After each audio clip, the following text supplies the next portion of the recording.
My spouse said, "Don't feel envious. My ex-partner is merely driving me home." I responded with a reassuring grin. About 10 minutes later, my car's GPS indicated her phone was still connected to my Bluetooth, so I pressed play.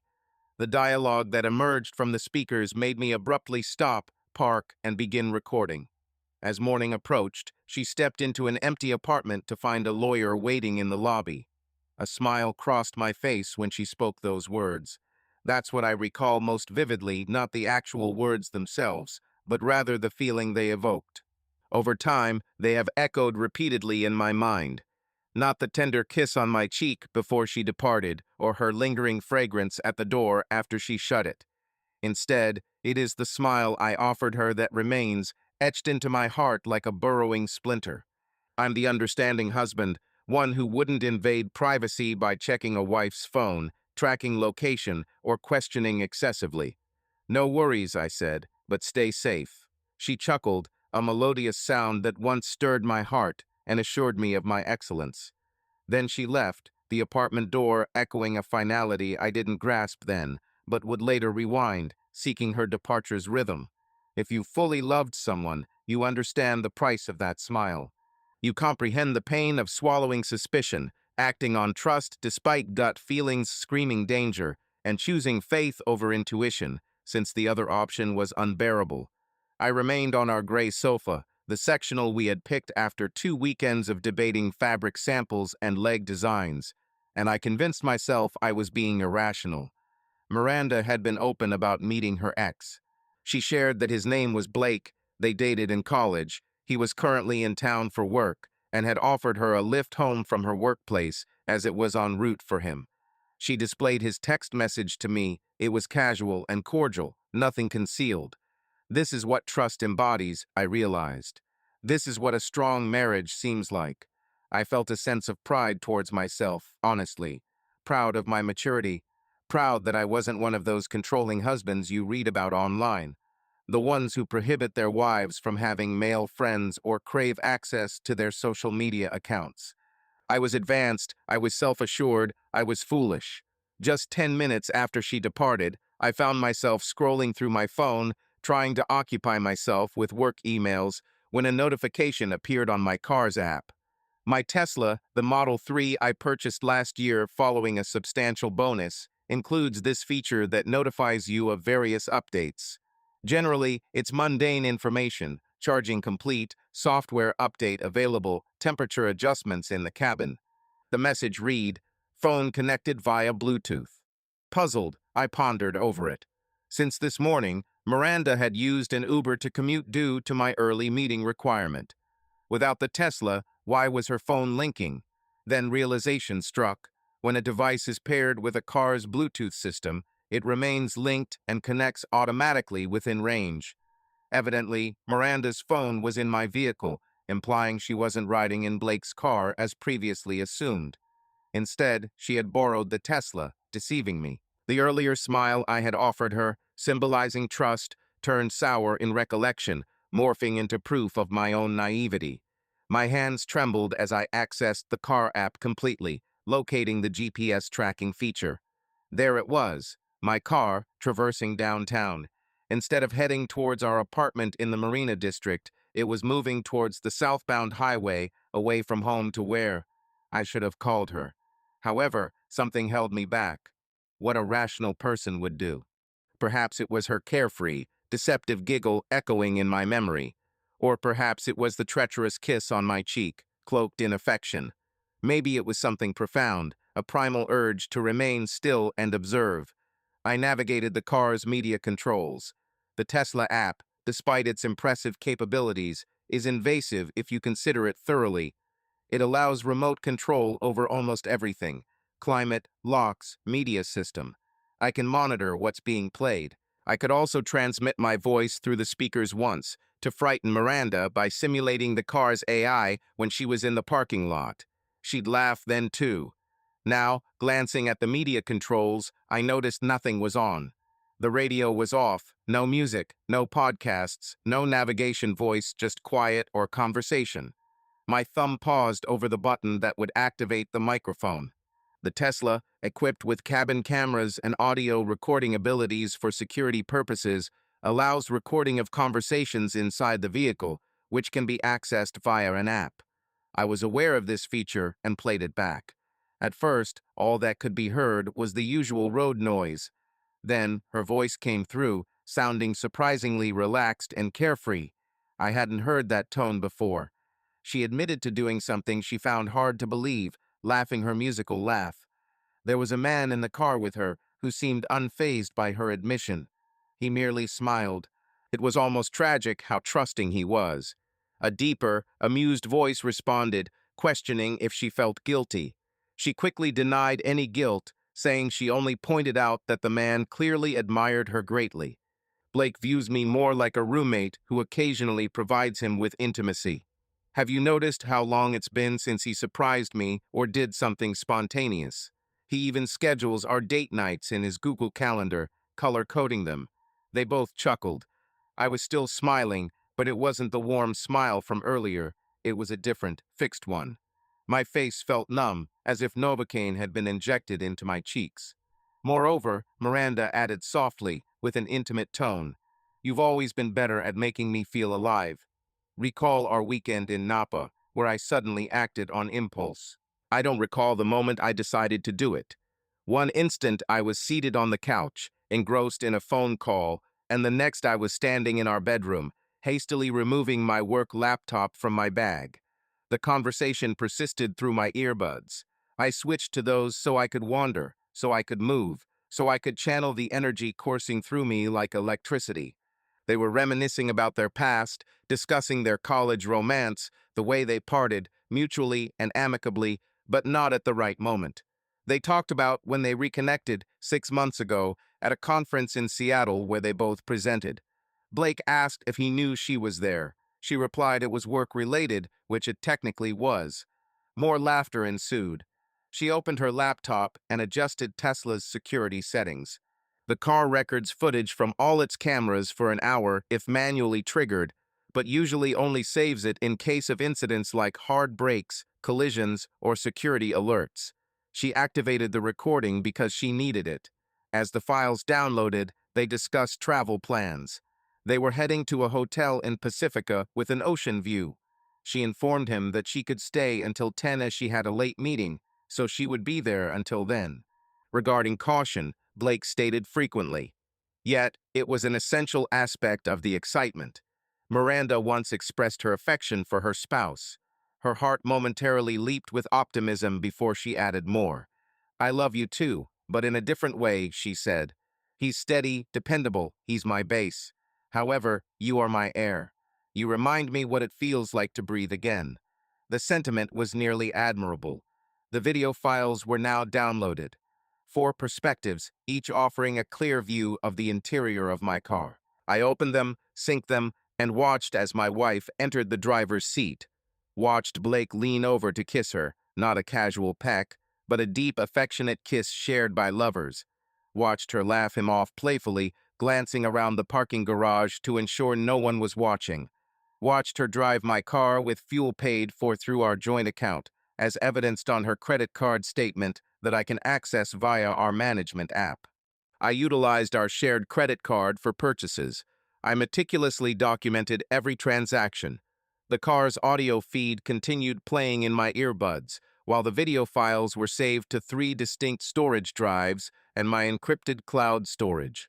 Screenshots of the credit card transactions were taken, including the hotel booking from 3 days ago, the lingerie purchase a week prior, which I believed was intended for me, the reservation at a romantic restaurant for 2 that she had justified as a business dinner, and the mounting evidence that gradually altered our surroundings into an unfamiliar landscape.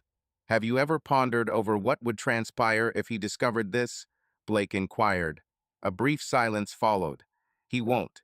He's overly trusting, too complacent. He assumes he knows me, but all he truly understands is the facet of me I present to him. Yet, which aspect is genuine?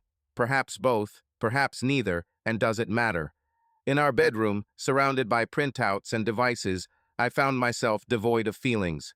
The emotions I anticipated, anger, rage, betrayal, grief, were all present yet detached, as if observing the collapse of another's life on screen. What struck me instead was lucidity, crisp and precise. Miranda deemed me foreseeable, steady, overly trusting.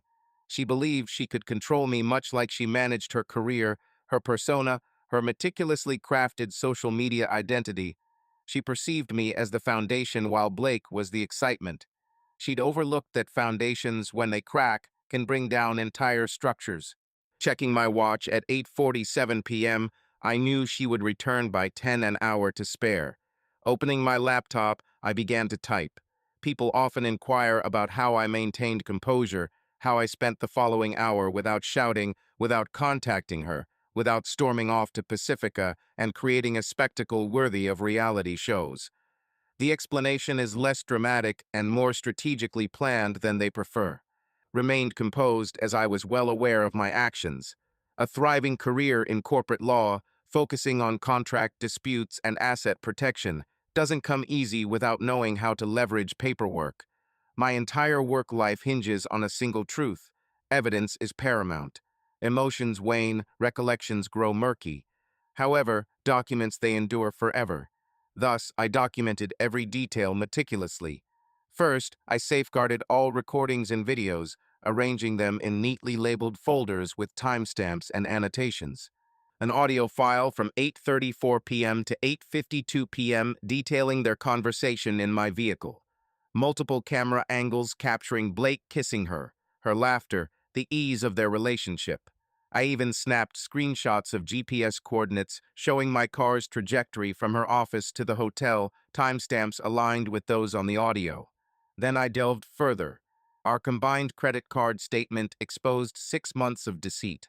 The hotel she'd asserted was provided for the conference wasn't true. Instead, it was a four-season suite booked individually with a late checkout. The supposed work dinners were mentioned casually. They were reservations at romantic restaurants within the city for two. She'd spoken of a visit to her college roommate in Portland during the weekend, but it turned out to be a boutique hotel in wine country with room service charges for champagne and oysters. She was cautious. The expenses were spread out, never obvious, always deniable if questioned. However, I hadn't questioned them. Why would I? I trusted her. Now, trust tasted different, sour and spoiled. I scrutinized our bank statements next, going back a year. We'd always been financially transparent. We each had separate accounts for personal expenses. The rest was managed through joint accounts, a system established when we got married 3 years ago, a symbol of alliance and joint dedication. Yet it became apparent how she might employ this bond as a disguise. Hidden were Venmo transactions that previously evaded my attention, payments to a person named B. Patterson labeled as sharing meals or coffee, or the conspicuous act of reimbursing you. I typed in Blake's full name on Facebook. Blake Patterson, aged 34, is employed in tech consulting and resides in San Jose. His relationship status indicates it's complicated. I captured his profile, photographs, as well as Miranda's comments on his posts during the past 6 months.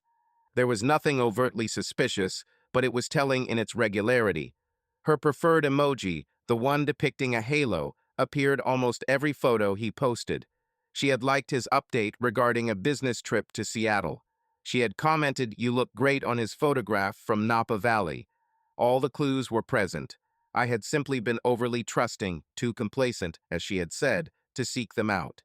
By 9:15 p.m., I had compiled what my peers would call a rock-solid evidence. First evidence was crucial, but now strategy was key. I created a new document labeled Asset Inventory and Protection Plan. Our apartment was leased in both our names, however. I had paid the security deposit and all rent for the first year while Miranda focused on her business. The majority of the furniture was purchased by me, although she selected most of it. The savings account held contributions from both of us, but I deposited the larger share. I earned approximately 60% of our combined income. We had no children, shared properties limited to the lease and joint accounts, no complex custody arrangements or prolonged financial obligations. On paper, we were straightforward to separate. However, I sought thoroughness rather than simplicity. I photographed every room in the apartment, capturing details of the contents, conditions, and our shared memories, such as the espresso machine I bought for her birthday. The room we'd selected art prints for, the bedroom adorned with sheets we'd chosen together in caramel, the bedside tables laden with our books. The framed image of our wedding day, both of us beaming like lottery winners. Gazing at that picture, a fissure seemed to form in my chest, not my functioning heart. That was merely functioning with mechanical precision, perhaps something else. Maybe the illusion, the narrative I'd spun about who we were. I removed the picture from the wall and tucked it face down in a drawer. Then I contacted my lawyer, David Chen. When I was a green first-year associate, he'd been my mentor at the firm, guiding me through the legal maze. Now, he ran a boutique family law practice specializing in high-asset divorces. He picked up on the second ring, his voice filled with pleasant surprise. "Marcus, everything all right? I required a divorce attorney," I informed him. "Will we meet tomorrow at my office at 6:30 in the morning?" There was a brief pause, then you agreed. "The location is set and the time is adjusted. This meeting requires swiftness and discretion," acknowledged. "Please abstain from any actions tonight, avoid confrontation or accusations, and give no hint that you are aware of the situation. Can you assure me of this?" "I've already taken care of it," you said. After our call ended, I remained in the quietude of our apartment, contemplating the steps to follow next. Miranda will return home by 10. I must be here, I must maintain normalcy, I must greet her as I did when she left. The act has to persist for a few more hours, I can handle that. Given that she's deceived me for 6 months, I can manage one night in silence. I concealed all traces of my activities last night, closed the laptop, hid the printed documents, and stowed the external drives in my work bag. I arranged Thai food delivery from her preferred restaurant, uncorked a bottle of wine, and initiated our shared Netflix series on the device, preparing the scene. By 9:45, I found myself once more on the couch, in the spot she'd vacated, maintaining an effortless pose. The only alteration was the phone tucked in my pocket capturing car audio and the artificial smile I was perfecting against the television monitor's reflection. It had to appear genuine, inviting, unassuming. At 9:58 p.m., I heard the key turn in the lock. Miranda looked stunning as she entered our apartment, with wind-tossed hair and rosy cheeks. That's what I recall thinking with a peculiar detached sharpness when Miranda entered our apartment. She looked radiant, vibrant, much like how she described feeling with Blake, as if she could breathe freely. High love. She discarded her bag near the door and shed her heels, following the usual nightly ritual. My apologies for being tardy. Traffic was congested on my way back from work. I smiled, no worries. I requested Thai cuisine, your preferred pad see ew with added broccoli. You're wonderful. She approached and kissed my cheek, the same spot she had kissed before leaving, before she got into another man's car, headed to a hotel where she used my credit card to experience anew what it feels like to breathe. I detected a different fragrance blending with her familiar scent, something masculine, cedar and citrus. "How was your trip with Blake?" I inquired, maintaining a casual tone. Inquisitive, the demeanor of a spouse initiating conversation. "It was fine, he's just as I recalled. Rather dull, actually. We chatted about his job for approximately 40 minutes.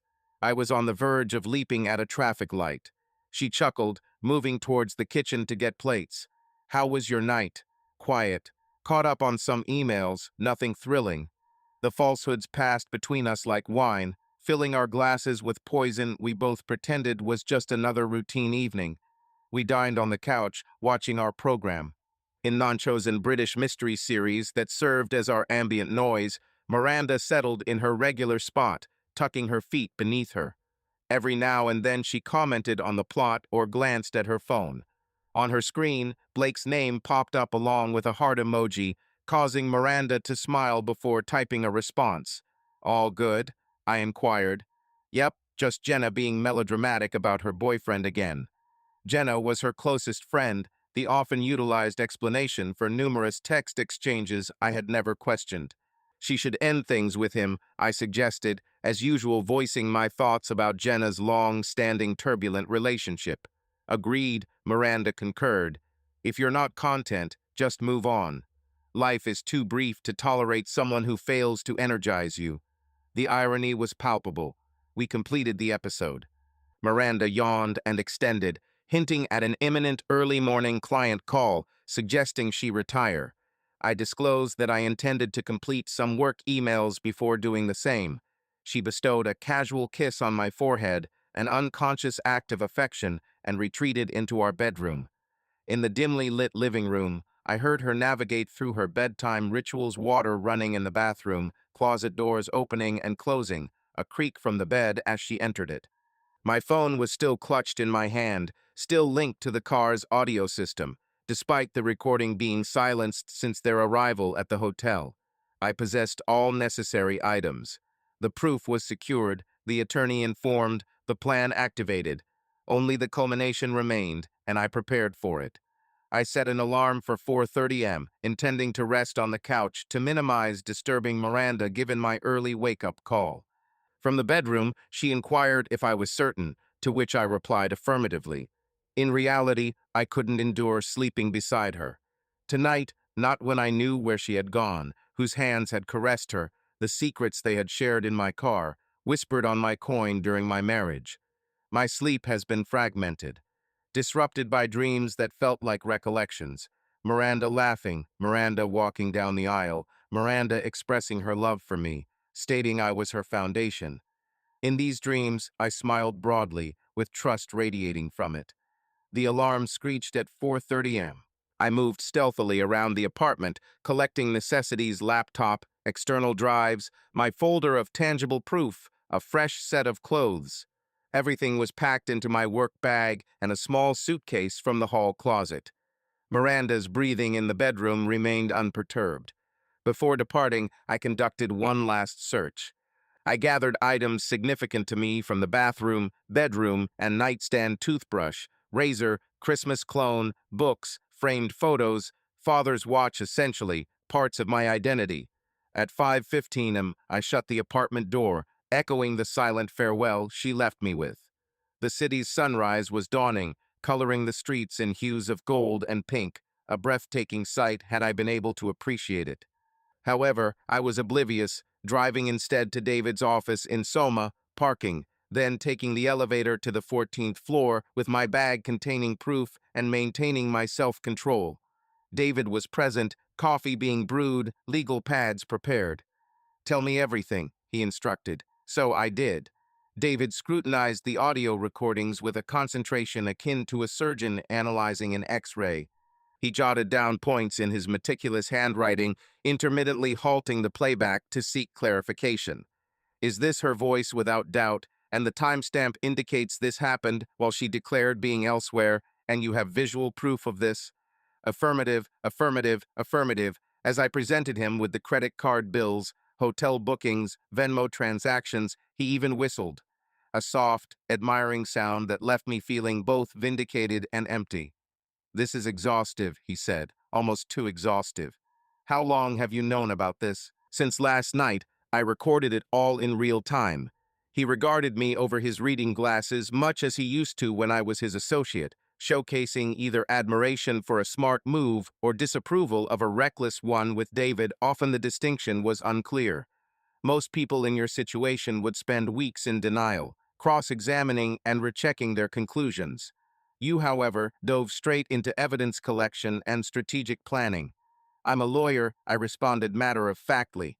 "You too are a person who has been betrayed by your spouse. It is acceptable for you to feel shattered. After the divorce proceedings are over, I will be in pieces as well." David gave a sad smile, but that's what everyone usually says.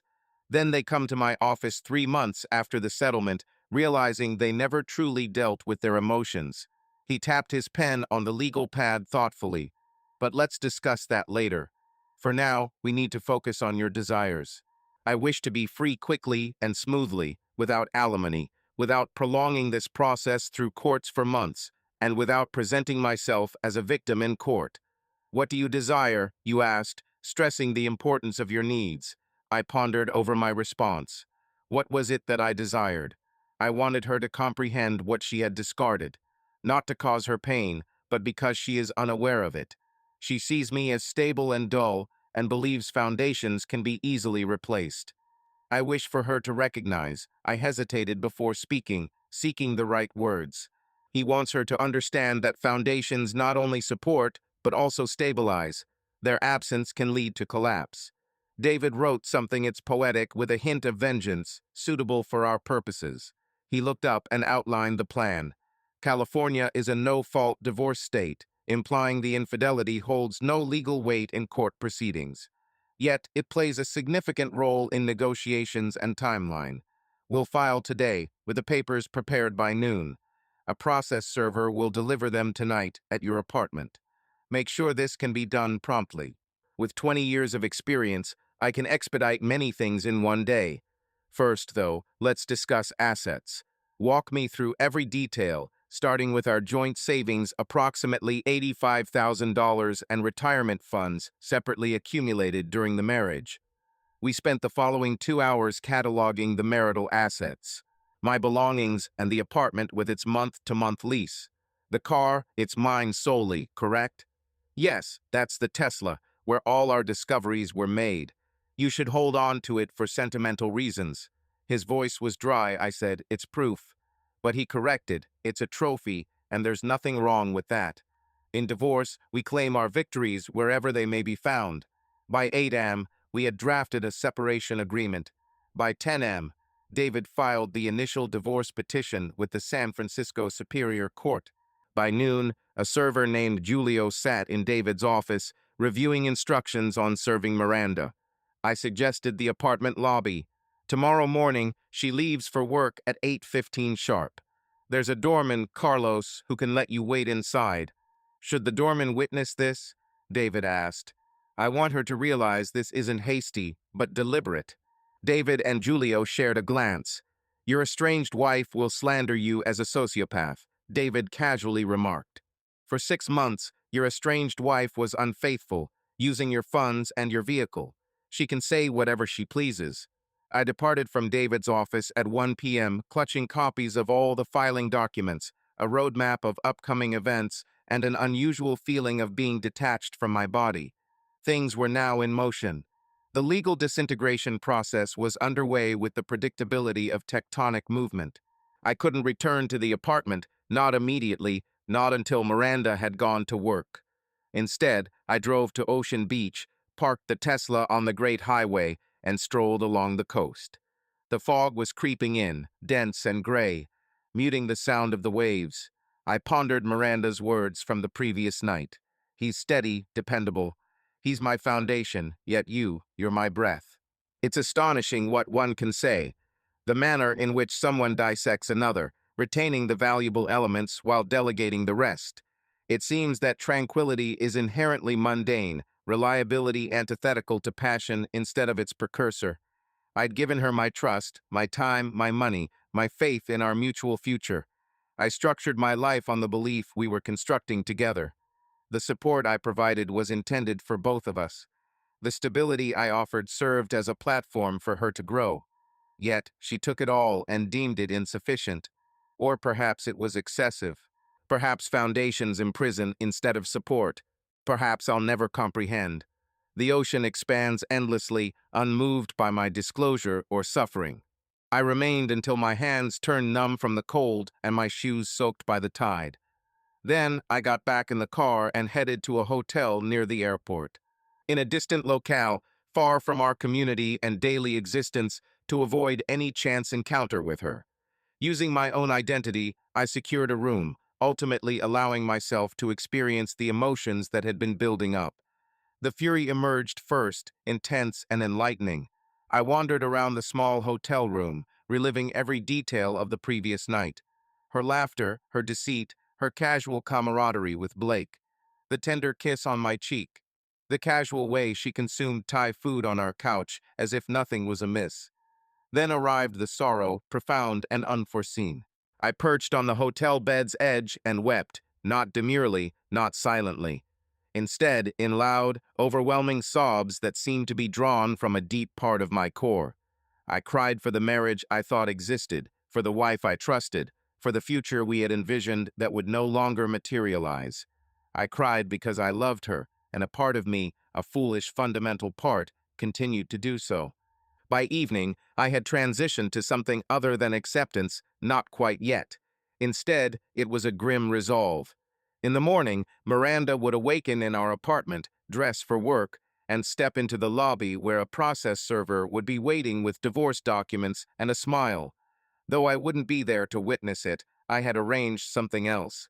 I've never been comfortable sleeping in hotels. It's the strange noises, the air conditioning that's either too cold or too warm, the uncomfortable sheets against my skin, these factors combined keep me in a light, unsettled state that's neither sleep nor wakefulness. Thus, when my alarm rang at 6 a.m., I had been lying awake on the ceiling for an hour, rehearsing the day's sequence of events in my mind. By 6:30, I was showered and dressed in my work attire, navy blue, the suit Miranda always commented made me look like a true adult. At age 7, I was situated in a coffee shop located 3 blocks from our residence, my laptop unfolded as I feigned work while anticipating a message from David. The strategy was meticulous. Julio, the legal document server, was scheduled to enter our building at 8 a.m., verify with Carlos, the doorman, and station himself in the lobby. I'd spoken to Carlos the previous night. Our interactions were friendly, and I'd been generous with tips during holidays. I'd informed him that essential legal documents would be delivered to my wife in the morning. "Everything's fine, Mr. Rivers," he had queried, his tone indicative of concern. "It will be," I'd reassured him. As I sipped my third espresso in the coffee shop, I acknowledged my apprehension. Not about the divorce process itself, which was already in motion, as certain as dawn. Instead, I was anxious about Miranda's response. How she would appear when Julio presented her with the papers, what she might say. Whether she'd weep, or rage, or laugh, or become indifferent, much like I had.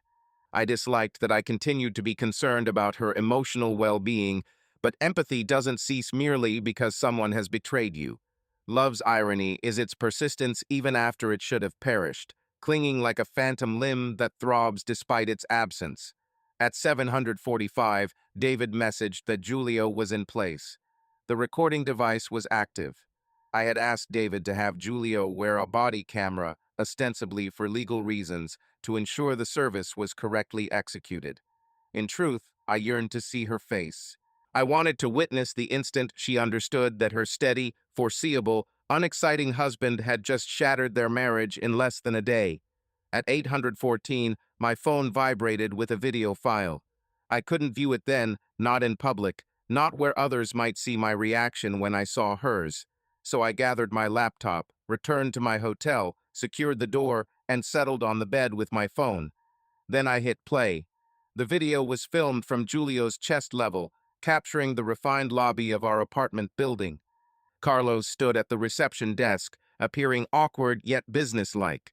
Occasionally, some fellow residents walked by a woman dressed in yoga attire, a man with a small pet dog.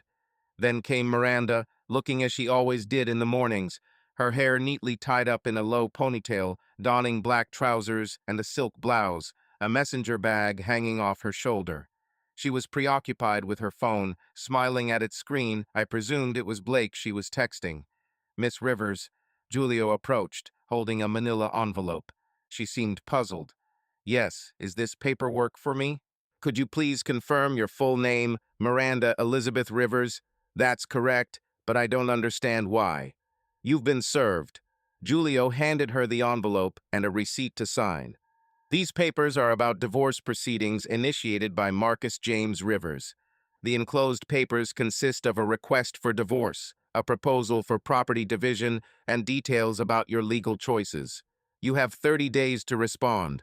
I observed her facial expressions change rapidly, each lasting just a moment yet seeming endless through the lens.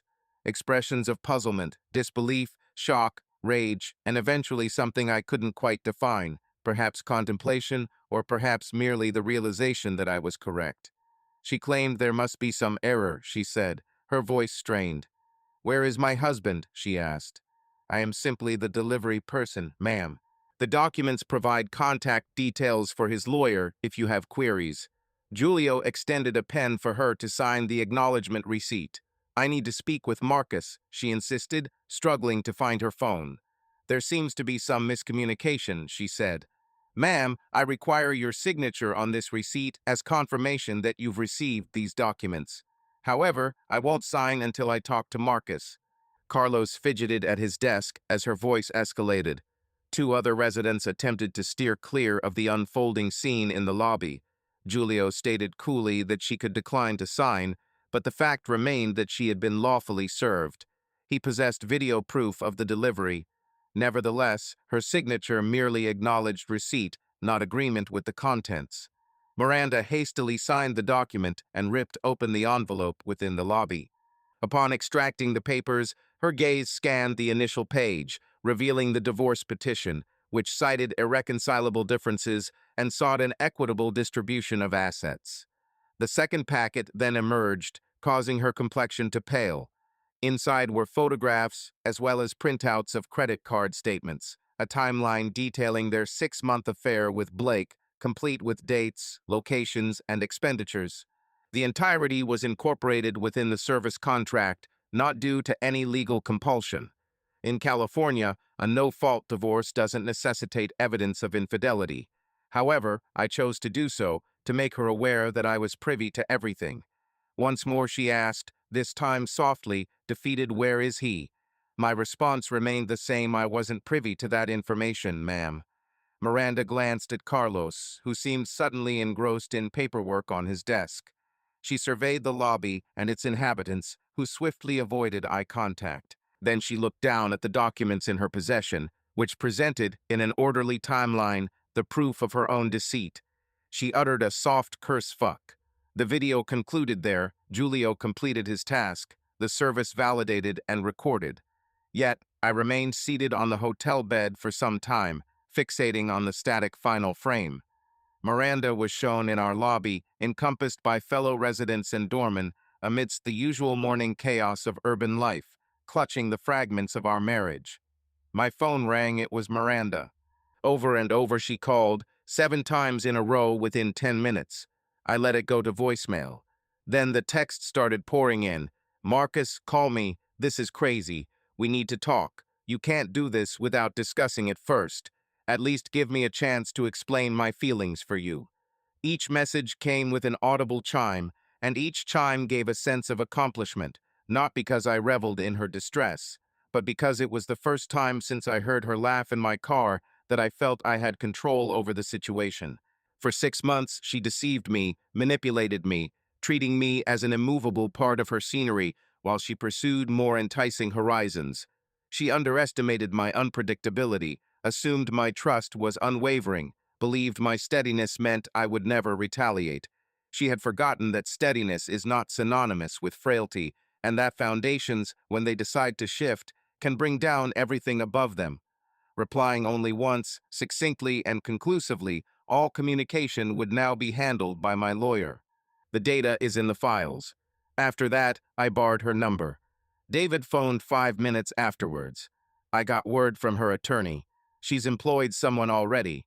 She contacted Bruce Hoffman. He's skilled, costly, and assertive. This won't be straightforward. I don't need simple.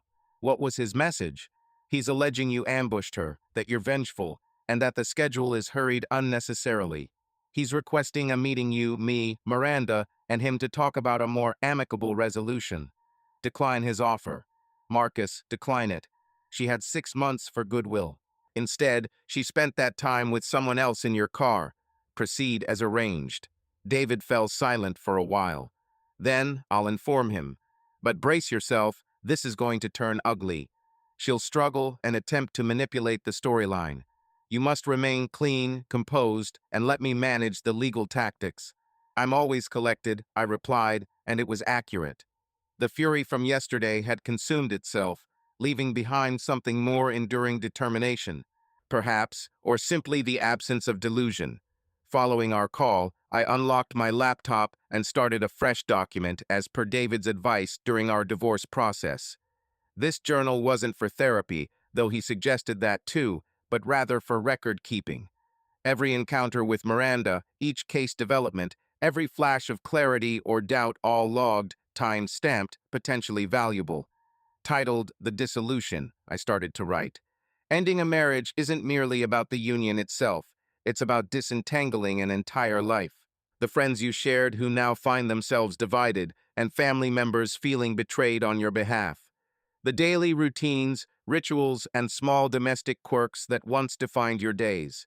It's about reverting to solitude after years of partnership. About nights spent alone in hotel beds and meals prepared for one, and weekend mornings spent in coffee shops without anyone to debate the superiority of pancakes or waffles. Waffles were Miranda's preference over pancakes, a recurring joke in our relationship, now transformed into a cherished memory. After I filed for divorce, the first week found me holed up in an airport hotel, working remotely and avoiding our shared neighborhood. My colleagues at the firm suspected something amiss, recognizing my transition from occasional work from home days to complete isolation. Except for Sarah Chen, a senior partner at the firm who I consider more than just a colleague. She had been through 2 divorces herself, making her adept at sensing emotional turmoil hidden behind professional veneers. On a Friday afternoon, she video called me, her concerned expression evident without any preamble. "You look terrible," she said bluntly. "Hi there too. Can you recall when last you slept or dined from anything other than a plastic-wrapped meal?" As I surveyed the disheveled hotel room, the unmade bed, the towering pile of takeout boxes on the desk, the worn-out clothes that had been my only attire for a week, I confessed to her. I didn't tell her everything, not yet ready to confess the full extent of the betrayal and its consequences, but enough. Miranda cheated on me, I discovered. I filed for divorce. Currently residing in this hotel until we decide what to do with the apartment. Sarah remained silent as she listened, her face transforming from worry to understanding to a certain type of empathetic wrath. "That truly sucks," she said when I finished. "Additionally, you encountered her in the lobby with her doorman present. Marcus, that's ruthless. She used my car to drive off with him while I waited at home believing in her honesty. You make a valid point. How are you holding up?" It was a question I had been evading within myself. Truthfully, I can't say, mostly filled with anger. Feeling a sense of relief, as if I'd been unknowingly holding my breath for half a year, and now can finally breathe easily again. "That's the gaslighting effect," Sarah stated. "Even when you're unaware something's amiss, your body and instincts are aware. You were likely picking up on discrepancies for months, minor occurrences that didn't quite fit together. Yet you rationalized them due to trust. This hit hard because she was right. I'd observed changes, like Miranda becoming more secretive with her phone, working longer hours frequently, showing less interest in intimacy. I attributed it all to work pressure, the natural fluctuations of a long-term relationship, to any excuse other than the obvious truth. I opted for trust over instinct, and instinct was correct all along. "What do I do now?" I asked. "Now," Sarah suggested, "focus on self-care, find a therapist. She'll send you 3 competent recommendations. Move into a proper apartment, not a hotel. You allow yourself to experience sadness, anger, and any other emotions that surface while your attorney handles the legal matters. I'm not disintegrating. I'm merely staying in an airport hotel, consuming takeout, and avoiding acquaintances. You're in the denial phase of disintegration, which is acceptable.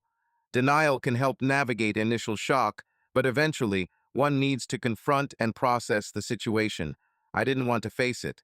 Facing it meant feeling the pain, and feeling it implied acknowledging the significant impact Miranda had on my self-perception, judgment, and trust in my own understanding of reality. However, I agreed to contact therapists. Good, and Marcus, I am proud of you for leaving. Many would have stayed, tried to fix it, or tolerated the gaslighting and excuses. You recognized the signs and took action. That requires courage. Following our call, I pondered over it for some time.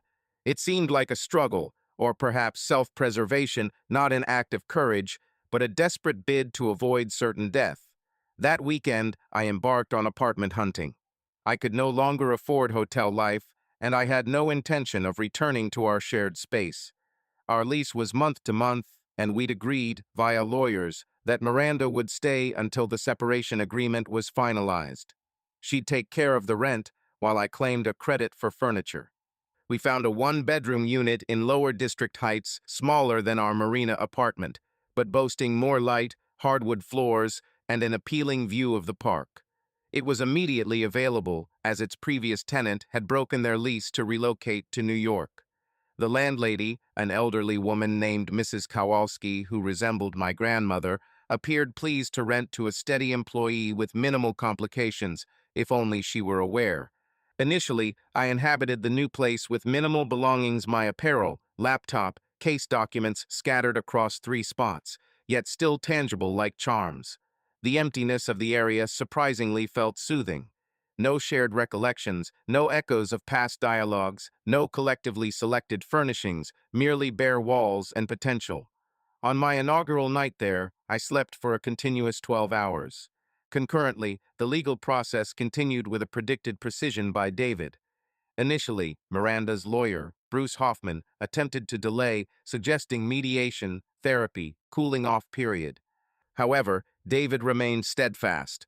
California doesn't demand additional waiting periods beyond the statutory 6 months between filing and final judgment, and we weren't obliged to attempt reconciliation.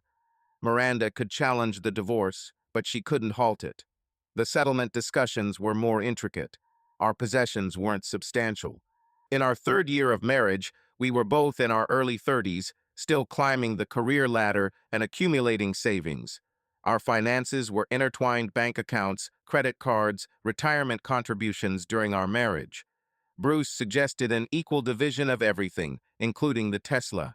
David chuckled upon reading this. He thought Bruce was testing their reasonableness.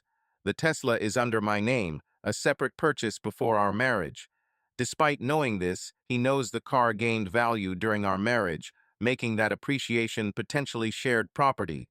Approximately $15,000 worth of appreciation, he demanded $7,500. I contemplated his request, thinking it would end the dispute swiftly, avoiding future settlement conferences or court hearings. I proposed a counteroffer. I retain the Tesla. She gets an additional $7,500 from our joint savings. That's more than the appreciation value. We won't require an appraisal or discuss depreciation, which is considerate and smart-minded. I want this resolved, David. Each day delayed gives her more opportunity to prolong the process. He drafted a counterproposal that very afternoon. Bruce agreed to it 2 days later. By the end of the 2nd week, we had a settlement agreement. I'd keep the Tesla, my retirement account, and personal items. Miranda would retain hers, along with staying in the apartment until the lease expired. We'd divide the joint savings, approximately $42,000 each, with me giving her an extra sum for the car's increased value. There would be no alimony, no debt division, and no continuing financial ties. The agreement was straightforward and final. All that remains is the 6-month period required by California law before we are officially divorced. You could have pressed harder, David commented upon reviewing the final settlement. With the proof of her infidelity and financial deceit at hand, a judge may have been compassionate, allowing for a more advantageous split. However, you desire closure rather than favorability. Most individuals pursue both. Yet, you've spent 3 weeks meticulously documenting each lie, David. The victory is already yours. She is aware of my knowledge, my decisive departure, and my ability to dismantle our shared life in a matter of hours. I signed the settlement agreement with an air of finality.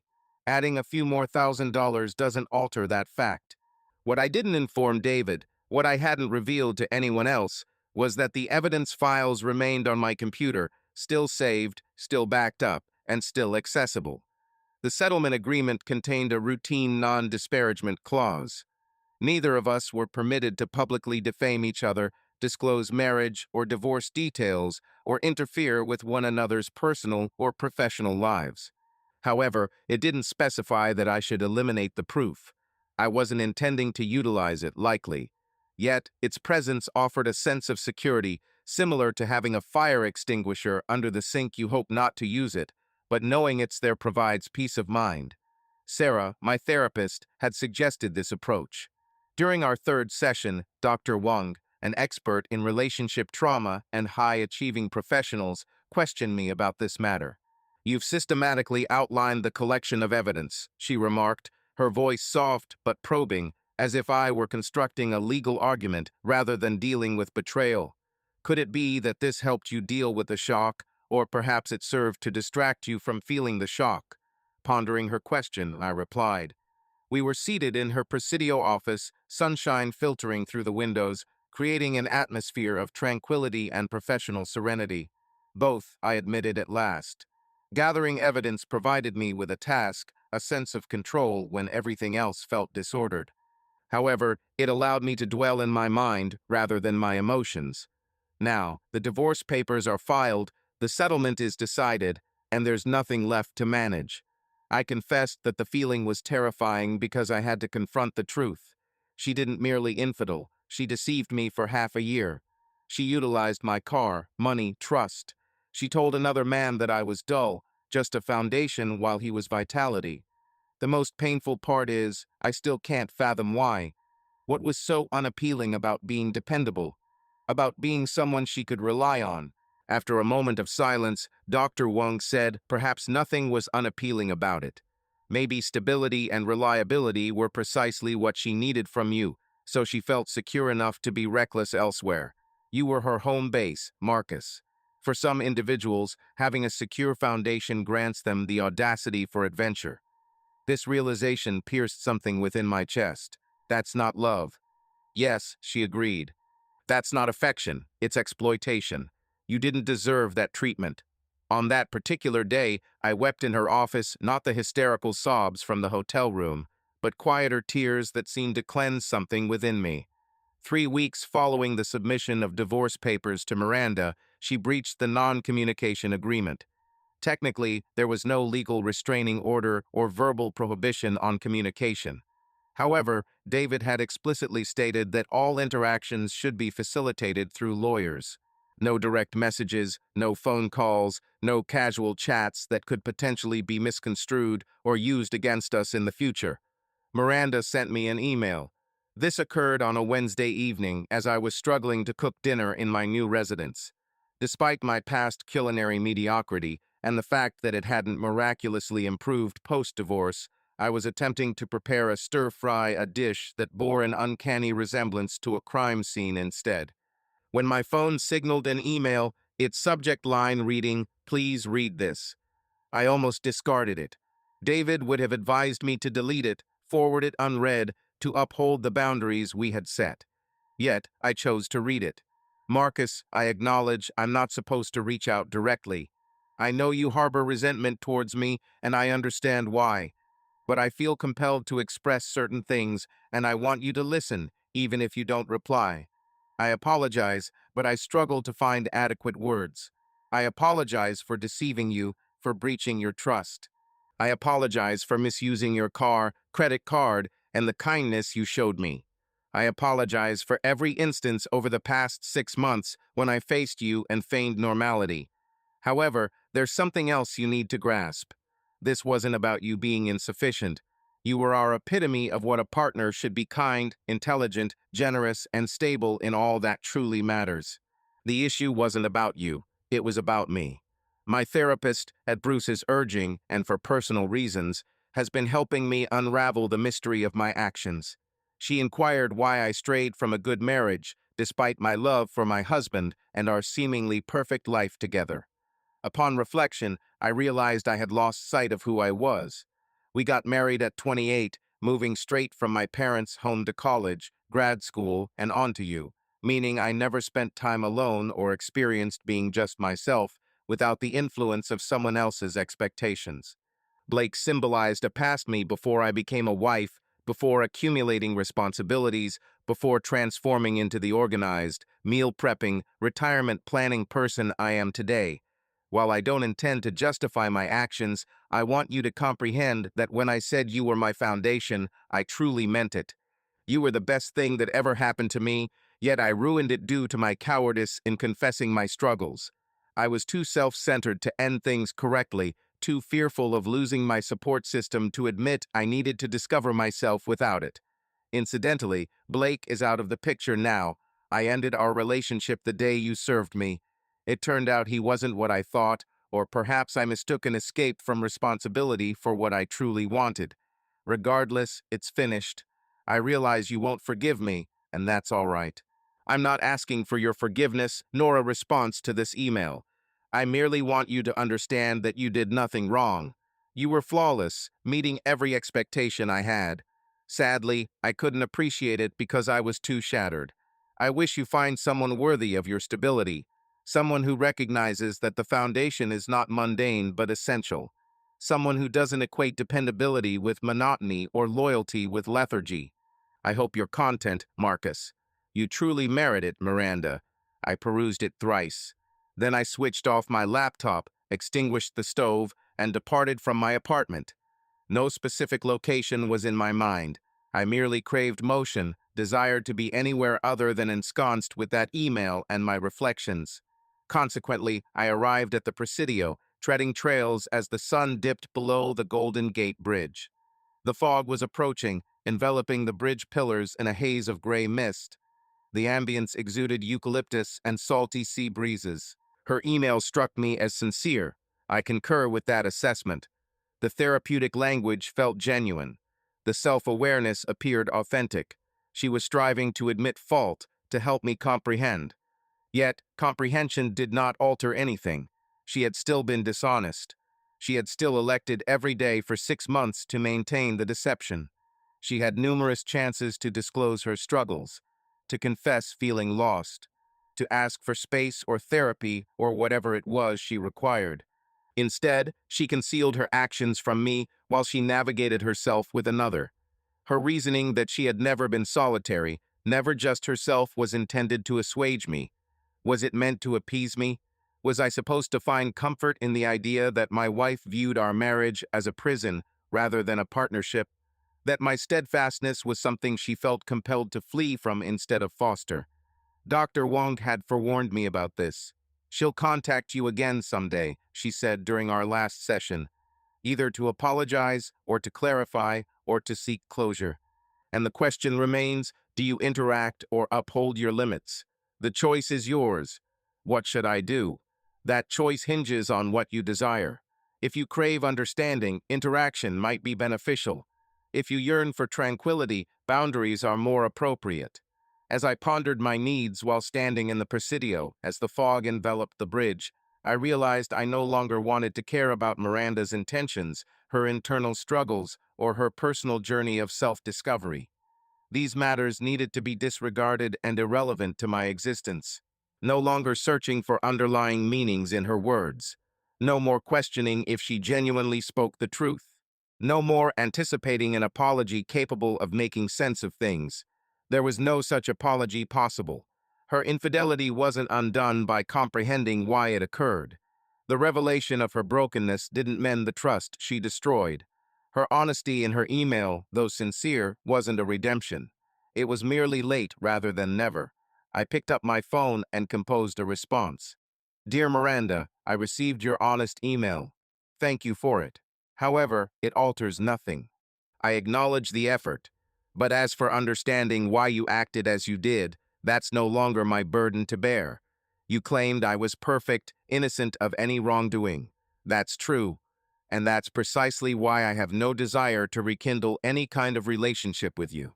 You sought friendship, resolution, whatever your heart desired, but imperfection wasn't satisfactory for you, and I won't strive to be anything beyond perfect for someone who couldn't value their own blessings. I wish you self-discovery and fulfillment. I hope you find what you're searching for. However, it's crucial that you comprehend I'm finished being your foundation. I'm constructing something else now, solely for myself. Don't reach out to me again. I sent the message before I could reconsider. I promptly shared both her email and my response with David, accompanied by a note. Miranda didn't breach the silence. I responded once, that won't happen again. He responded swiftly, acknowledging and respecting boundaries. After that, Miranda and I had no further direct communication during our entire divorce process. All remaining communications were handled through David and Bruce, covering the final settlement details, as well as the division of books we both claimed. 5 items mistakenly kept by her, rightfully returned mine. The process of disentanglement advanced, mountains of paperwork piling up like sediment. Eventually, 5.5 months after our encounter in the lobby, David contacted me with the announcement. "It's over," he said. "The judge finalized the separation. As of today, you are legally single, Marcus." Just that, just that. No more waiting time, no more negotiation for shared matters, nothing more. Legally single, Marcus. I found myself in my apartment, no longer a new one, merely mine now, with Thai food takeout from a different restaurant than the one Miranda and I used to order from. The evening light streamed through the windows, golden and warm, and I could hear the urban sounds below traffic, voices, music playing from another unit. "How do you feel?" David inquired. "Free," and I replied sincerely. "People anticipate divorce as an ending, just as closing a book, switching off a light, departing from a fire-stricken building. And perhaps for some individuals it does.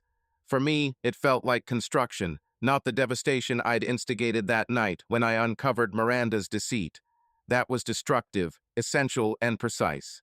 No, this was the aftermath. The clearance of debris, the evaluation of what could be preserved, the careful, systematic process of building something novel on ground that had been flattened. I immersed myself in it with the same fervor I'd exhibited while recording the affair. New apartment, new routines, new versions of myself that bore no resemblance to being someone's spouse.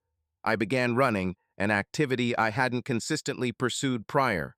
Every morning at 6, I'd don the expensive shoes the store clerk had recommended and insisted I required, and I'd proceed to Crissy Field.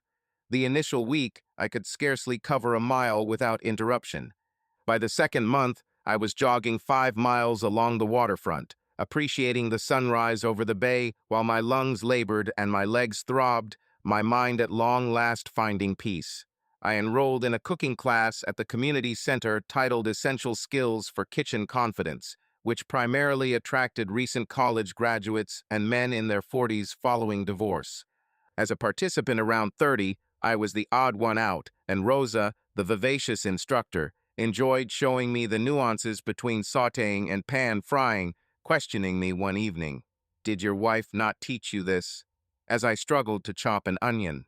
After my divorce, my ex-wife usually handled the cooking and cleaning tasks, but I've recently taken up both roles. I've been accepting invitations for social events that I once declined, such as Sarah Chen's monthly poker nights with colleagues from work, a book club in a wine bar in the Mission District, and a weekend getaway to Lake Tahoe with old friends whom I hadn't seen much of during my marriage. The latter experience was particularly eye-opening. I didn't realize how much of my social life had been shaped by Miranda, her friends, her preferences, her comfort zone. Spending time with my own friends, engaging in conversations not tied to Miranda, felt like recalling a forgotten language.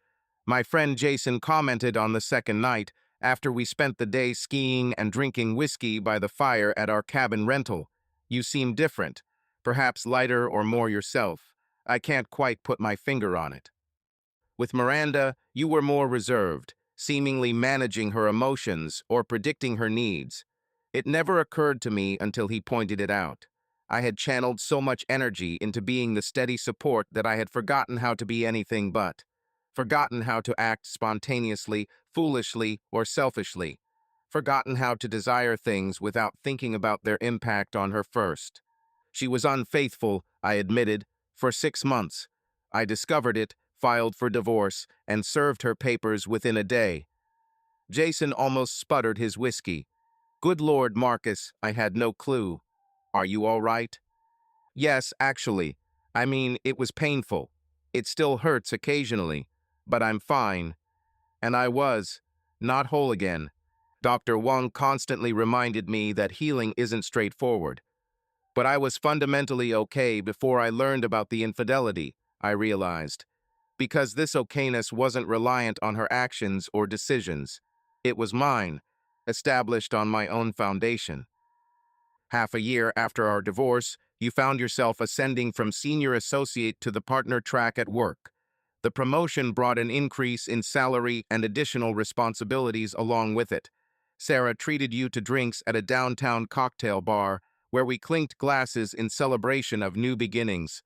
She remarked, "You've landed on your feet," examining you over her martini. Most people take a full year before feeling like themselves again after a divorce. You're already flourishing. However, you replied modestly, "I wouldn't call it flourishing. I still resort to cereal for dinner twice weekly. That's not an after-divorce habit, it's just something adults do." She responded with a smile, "I am genuinely proud of you, Marcus. Given the circumstances, you could have succumbed to despair. Instead, here you are excelling in life, running marathons, getting promotions, and generally dominating. It's inspiring. I might not be running marathons, but 5Ks still count." That night, after our conversation, you found yourself moving to a larger one-bedroom apartment in Russian Hill, boasting a bay view that made you feel as though you had truly arrived, whatever arrival meant. Reflected on Sarah's words, I questioned if I was truly flourishing. While my schedule was undeniably packed with work, running, cooking classes, and social engagements I had once shunned, it didn't necessarily equate to thriving. Dr. Wong and I had discussed this in therapy, the inclination to replace emptiness with productivity, to skirt around healing by staying continuously engaged. She had said, "Action isn't equivalent to recovery. Sometimes you need to confront the discomfort," she added. "Allow yourself to feel the grief, the anger, the sorrow, all the feelings you've skillfully suppressed instead of experiencing directly." "I have felt them," I argued. "I wept. I felt furious. I traversed all the stages. Have you? Or did you go through the mandatory stages of divorce while keeping the emotional phases at a distance?" Her insight into me left me resentful. That night, rather than switching on the TV, logging into my computer, or messaging friends, I remained in my apartment with the lights off, allowing myself to experience the feeling. I mourned for her. Not the woman who deceived me, not the spouse who utilized my car to visit her former lover. I grieved for the woman I had believed she was, the companion I thought we were creating a life with, the future we had envisioned that included children, a house, and growing old together. That Miranda never truly existed. Yet, I had loved her regardless, structured my life around the assumption of her, trusted in a foundation that proved to be sand. And that loss, the loss of the imagined future, of my own innocence, that was worthy of mourning. I allowed myself to weep for it. Not the choking sobs from the hotel room, not the silent tears from therapy, just tears streaming down my face as I sat in the darkness, acknowledging that something I had cherished was gone and would never return. After completing that phase, I felt vacant yet purified in a peculiar manner, as if I had successfully scrubbed the remnants of that marriage away for good. That night, I slept soundly. Exactly 14 months later, I encountered Miranda following the dissolution of our divorce. It was only a matter of time before we crossed paths, given how extensive the professional circles in San Francisco overlap. She specialized in marketing for a tech startup, while I practiced corporate law within the same industry. We attended similar conferences, frequented shared eateries, and knew people from the same industries. I had been both anticipating and apprehensive about this encounter, our past intersecting with the present. The fated collision occurred at a charity event for a local nonprofit that Sarah had persuaded me to attend. I had been reluctant towards such events due to excessive small talk and forced displays of professional success. However, she persisted, assuring me it was essential for network expansion rather than living as a recluse. "You can't subsist on running and take out a loan," she said. "Watch me." Nonetheless, I attended the event. In my Navy uniform, the one Miranda often praised as making me appear mature, flashing a self-assured grin, I attended a fundraiser in Soma. Brick walls, contemporary art, tech wealth seeking cultural credibility. Engrossed in contract discussions with a prospective client, I spotted her Miranda, standing diagonally across the gallery. She resembled her old self. Same hairstyle, professional elegance, animated gestures, yet different, possibly slimmer or simply older, along with everyone else. Our gazes locked for a moment, shrinking the room to just our mutual acknowledgement and past. Time seemed to halt. Eventually, she smiled hesitantly and began walking towards me. I excused myself from the business conversation and met her halfway. "Marcus, hello." Her voice was unchanged. How had it remained so? "Miranda, how are you doing?" "I'm doing well, quite well indeed. Let me tell you something." She hesitated, looking at the man in the pricey attire who was now engaged in conversation with someone else. "I've started seeing someone. It's still novel, yet beneficial. Positive. Different from." Another pause. "Different from my past." "I'm thrilled for you. Are you content?" I pondered the question. Was I truly happy? Was I successful, socially active, in good physical and mental health? I had friends, hobbies, and a job at which I excelled. I no longer experienced nightmares about discovering text messages and credit card bills. I no longer obsessively checked my rearview mirror while driving, fearing her car was behind me. "Yes," I replied. "I believe so." "That's great news."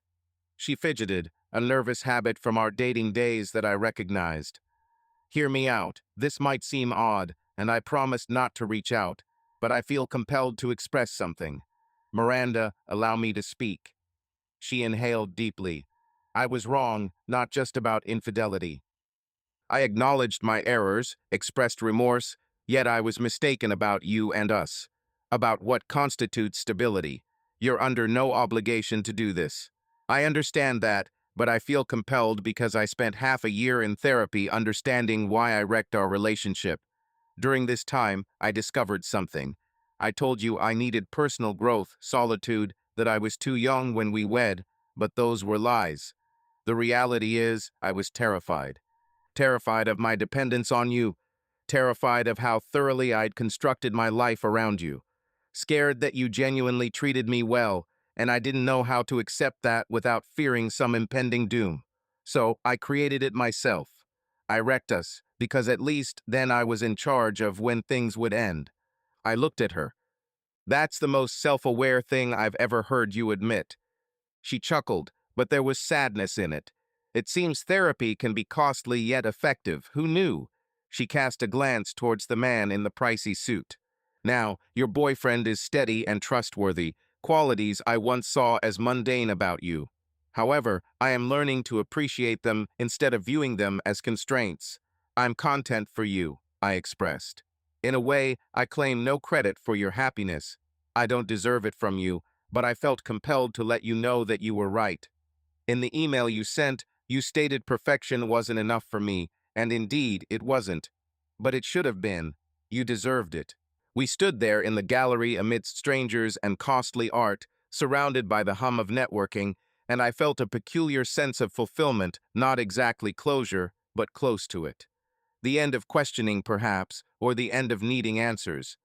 "I wish your relationship thrives," I said eventually. "I wish you found a way to embrace stability without undermining it." She gently touched my arm, briefly and lightly. "Thank you, Marcus, for departing.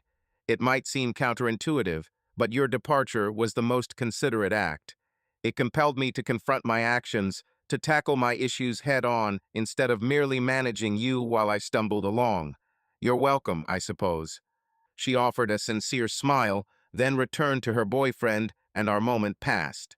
Sarah approached me later, refilling my wine glass at the bar. "Was that Miranda?" "Yes." "How was it?" I pondered, considering another encounter with her, listening to her express remorse, realizing ultimately that her infidelity stemmed more from her than from me. It was about her struggle to improve, my struggle to improve, and us both doing so independently, which was precisely how it should be. "It was all right," I replied. In truth, it was beneficial, like concluding a book I'd neglected the final chapter of. Poetic, not at all like you. "I've been making progress." "Your therapist finds you emotionally backed up. Mine seems lively." We chuckled, and the night unfolded, life carrying on as it often does, messy, intricate, and occasionally unexpected. A fact about divorce that's seldom discussed. The objects endure it. Long past the dissolution of the marriage, long after the tears have dried or the fury has subsided, the items persist. The jointly bought coffee maker, books with both names inscribed inside, Photographs you can't bear to discard yet struggle to face, and for me, the Tesla. I retained it as part of the agreement, even fought for it, as it bore my name on the title, and because I yearned for a victory that held significance. However, I hadn't pondered over what maintaining the vehicle meant where I'd uncovered everything, where Miranda and Blake had exchanged kisses, laughter, and hatched their deceit. During the initial months post-divorce, I scarcely utilized my vehicle. Instead, I relied on Ubers, walking, or borrowing Sarah's car for trips outside the city. My Tesla remained in the building's garage, quietly charging, much like a loyal pet that had been overlooked by its owner. However, reason eventually prevailed. I owned a car, an expensive, electric one with free charging at work, benefiting the environment. It was irrational to continuously pay for ride shares when I possessed a vehicle idling in the garage. Consequently, 8 months post-divorce, on a Saturday morning, I climbed into my Tesla and drove aimlessly. No specific location or plan, simply following GPS instructions toward any destination that appeared intriguing. I eventually found myself on Highway 1, heading south along the coast, with the windows down, music blasting from my personal playlist, a soundtrack we'd never shared. The car handled wonderfully, as expected, being a high-quality vehicle. Effortlessly overtaking with its responsive and smooth electric motor, the car I once cherished, eager to share with Miranda for our scenic drives along the coast, from Mendocino to Big Sur or vice versa. Now I was making these journeys alone, surprisingly content. I pulled over at a half-moon bay beach, parked with a view of the ocean, and stayed in the car, watching the waves. The Bluetooth connected my phone automatically, the same system that had broadcast Miranda's betrayal. I could have sold or discarded the vehicle, erasing the reminder entirely. However, I comprehended something in therapy. Keeping the car wasn't about clinging to the pain, but about reclaiming a tainted item, demonstrating that objects don't carry inherent significance. We give them meaning, and we can change that meaning as needed. The car, no longer a symbol of deceit, was merely mine, a vehicle, a means of transport, a decision I made. Subsequently, I embarked on extended drives, weekend escapes to vineyard regions, solitary camping ventures to Tahoe, a week-long sojourn to Portland out of personal desire. Each mile I traveled alone was a mile etching new memories, new significance, new connections. The car regained its ownership by me. A year post-divorce, while refueling at a gas station during a hiking trip in Yosemite, I received a text from an unfamiliar number. "This is Blake," the message continued. "I hope it's all right that I'm reaching out. Miranda gave me your number. I wanted to apologize." For a considerable amount of time, I scrutinized the message. Blake, my former lover, the air beneath my foundation, the man Miranda had jeopardized everything for. Instead of deleting or blocking the number, I should have preserved the boundaries I'd meticulously established. Instead, I wrote, "What are you admitting guilt for?" His swift reply was, "For my role in what transpired, for not intervening when I ought to have, for overlooking the fact that there was a real person at the other end of Miranda's deception, for acting selfishly. Are you seeking pardon?" In response, I wrote, "No, I want you to acknowledge my apology. That's all."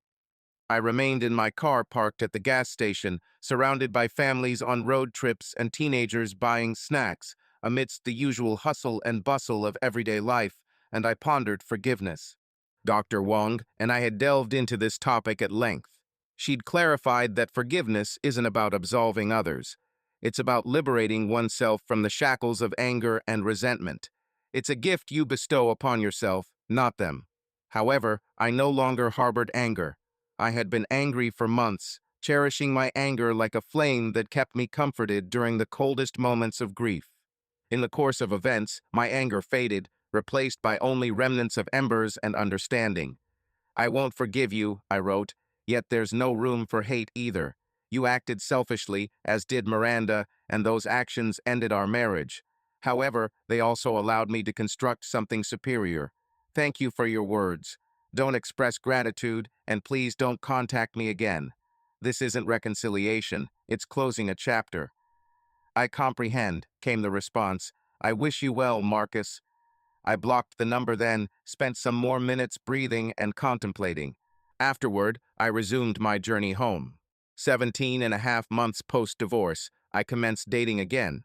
Initially, I asserted that I wasn't prepared, claiming a need for additional time to heal, to grasp who I was as an individual, to establish a life independent of partnership.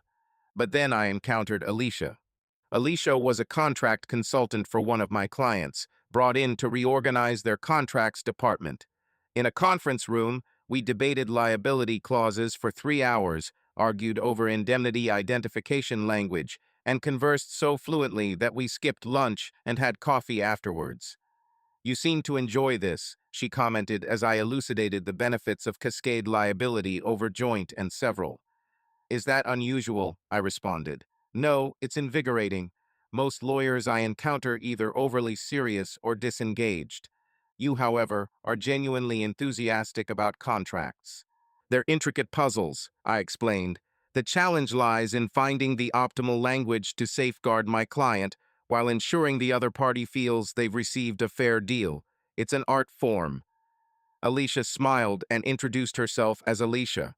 "Since we spent 3 hours together without exchanging names, it's only fair that I formally introduce myself. Marcus Rivers. Were you thinking about having dinner together at some point?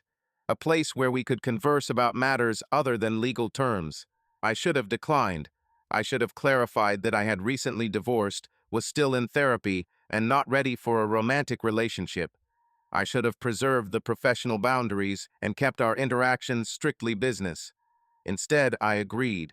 Our dinner stretched into 3-hour-long discussions encompassing childhood tales, career aspirations, and personal baggage related to relationships. Alicia, like me, had experienced divorce, a short-lived union in her mid-20s that ended amicably when they both realized their reasons for marriage were misguided. "We were friends," she shared over Thai cuisine, "unlike Miranda and I, from a different restaurant, a distinct menu, a unique significance. We believed that if we enjoyed each other's company, the romantic love would develop on its own. However, it didn't. We remained married for 2 years, trying to cultivate feelings that were not present. Afterward, we discussed it. Do you still communicate? Our interactions are casual, friendly at times. No betrayal, no dramatic finale. Simply two individuals who acknowledged a mistake and corrected it." I disclosed Miranda to her. Not all the details, not the Bluetooth confession, the gathering of evidence, or the efficiency of my divorce proceedings. But enough. The affair, its discovery, the swift termination. "That must have been tough," Alicia commented. "It was. Yet, it was also enlightening. I spent many months questioning my mistakes and possible alternatives. Then I understood there were none. I hadn't done anything wrong. We made decisions, and those decisions ended our marriage. A healthy outlook indeed. It required a lot of therapy," she chuckled. "Indeed, the same goes for me. I believe therapy should be compulsory, especially for those trying to date post-divorce. We all carry so much baggage that needs unpacking." Another year prior to cohabiting, our approach was prudent and measured, avoiding haste even when it seemed appropriate, particularly in such instances. Alicia clarified this slow progression to her closest confidante, who grew impatient. "Both of us are wary," Alicia stated, "having been married previously. We understand that emotions alone are insufficient. We require time to verify the functionality." The term infrastructure was Alicia's preference, pragmatic, analytical, devoid of sentimentality. I found it endearing. Our relationship evolved in the same methodical manner as our other life endeavors, with purpose. Early on, we had deep discussions about finances, children, career priorities, and domestic responsibilities. We sought couples therapy not due to strife, but to instill effective communication patterns before conflicts arose. Our shared life appeared well-balanced, two individuals maintaining distinct identities while pursuing mutual aspirations, neither seeking to be the foundation at the expense of the other's role as the vital force. Instead, we served as the foundations ourselves. In the past, we were each other's breath, and gradually, cautiously, I began to trust anew. However, I would never again trust without scrutiny. My therapist labeled it gain trust, the type that is constructed steadily through reliability and openness. Alicia earned my confidence by appearing, by communicating, by being precisely as she presented herself. 3 years post-divorce with Miranda, Alicia and I became engaged. I proposed during a hiking excursion to Patagonia, an untouched location for both of us. We'd just reached the summit of an arduous ascent. Standing on a rocky projection overlooking a glacial lake, I extracted the ring from my pack.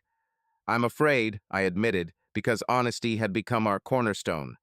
"I'm afraid that I'll mess this up, that you'll conclude I'm inadequate, that 3 years down the line we'll be found in lawyers' offices, splitting our possessions and financial records." "I'm equally apprehensive," she admitted, "but what scares me most is the thought of fear hindering our endeavor to construct something genuine together." So, a yes, 6 months later, we exchanged vows in an intimate city hall ceremony, followed by dinner with 20 cherished friends and relatives. No grand reception, no intricate planning, no anxiety over seating arrangements or decorations. We were merely two individuals willing to take another chance. More thoughtful this time, more sincere, more deliberate. Sarah was my maid of honor. Her tears during the vows took me by surprise. I'd never witnessed Sarah cry before. "I'm just proud of you," she said later, with her mascara smudged slightly. "You endured hardship and still wished to try. That requires courage." 5 years post my divorce from Miranda, a handwritten letter arrived at my home, neither an email nor a text message. It was not addressed to my old address. My wife Alicia found it first while we resided in our townhouse in Coal Valley, preparing for the arrival of our child in 3 months. She handed me the envelope with quizzical eyebrows. "Your ex-wife seems so." I pondered. It had been 5 years since our separation, a span long enough that Miranda seldom crossed my mind, long enough for my anger to metamorphose into apathy. She was no longer a wound, but merely a figure from my past, as inconsequential as an old college sweetheart or a forgotten childhood friend. "Yes," I replied, "I'm intrigued." While Alicia brewed tea, I read the letter which stated, "Marcus, despite promising not to reach out again, I've kept my word for all these years. But now I must break that promise. Next month, I'm getting married, and my therapist suggested I compose a final letter to you, though she advised not necessarily sending it, just writing it to see if there are any remaining words I need to express. However, I am sending this one because I believe there is. I want to express gratitude. It may sound absurd, thanking the one who ended our marriage, but please understand that your departure, clear and decisive as it was, proved to be the best thing for me. Not immediately, of course. In the moment, it was painful. But looking back, it was a form of mercy. You refused to let me manipulate you into staying, didn't allow me to explain or justify my actions, or convince you that things would change. You simply left. You observed the evidence, made your decision, and carried it out with such precision that I could neither argue nor negotiate, unable to employ my usual methods of control and deflection. For the first time, I faced the repercussions of my actions without any support systems.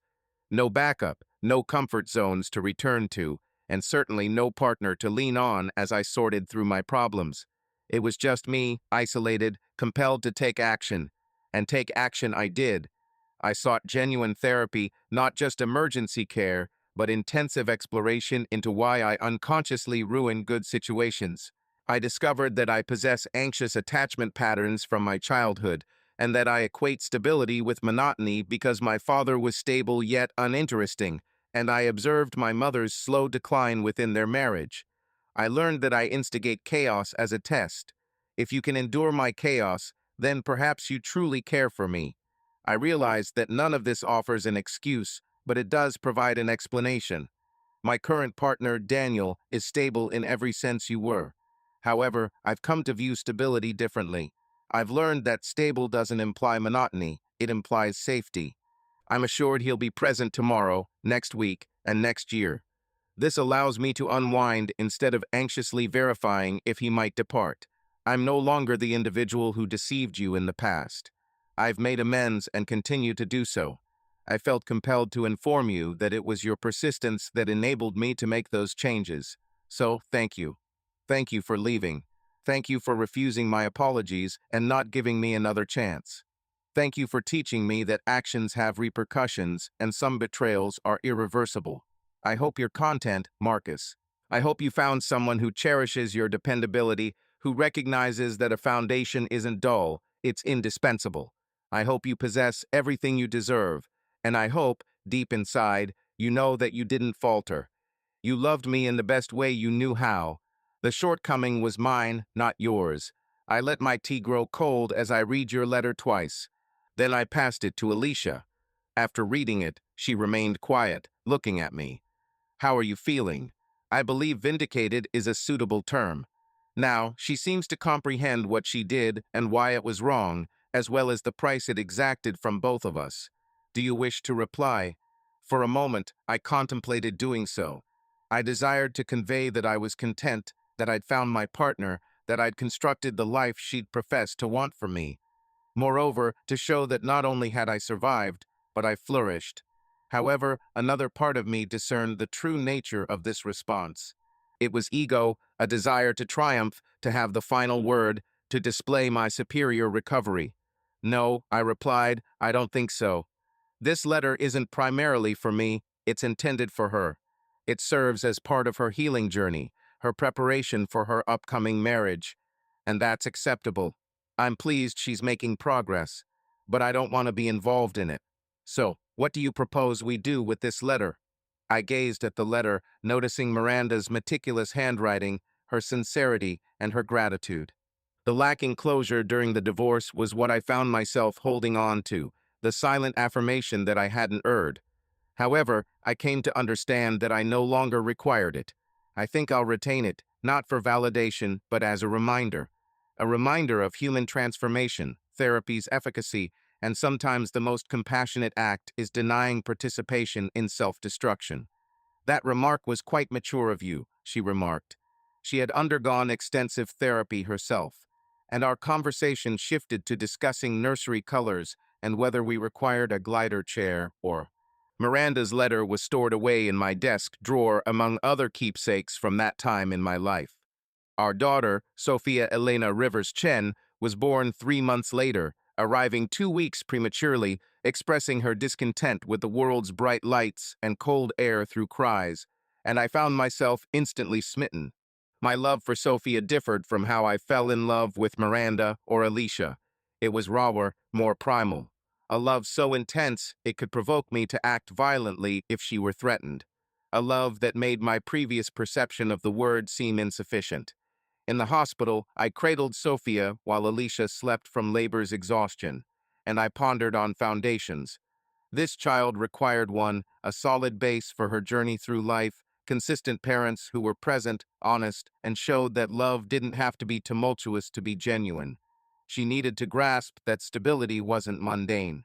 It was the essence of excitement. I yearned to offer her this.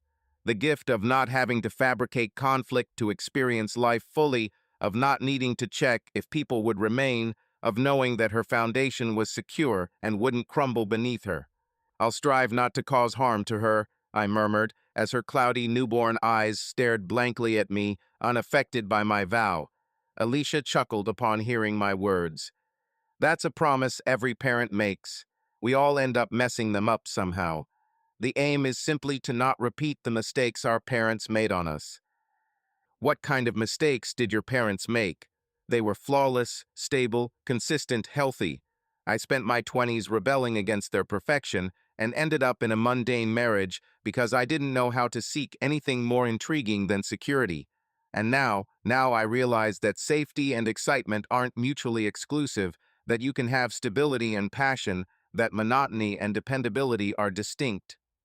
I understood that when I met you, she grinned, taking hold of Sophia. You're stable but not stationary, reliable but unpredictable. You consistently appear and are open to venturing into uncharted territories, such as exploring Patagonia, proposing atop a mountain, or marrying someone as complicated as myself. Our complexities align, which is why our relationship thrives. A fitting metaphor for romance, 2 suitcases of baggage. We brought Sophia back to our townhouse. To the nursery we'd painted a gentle shade of green.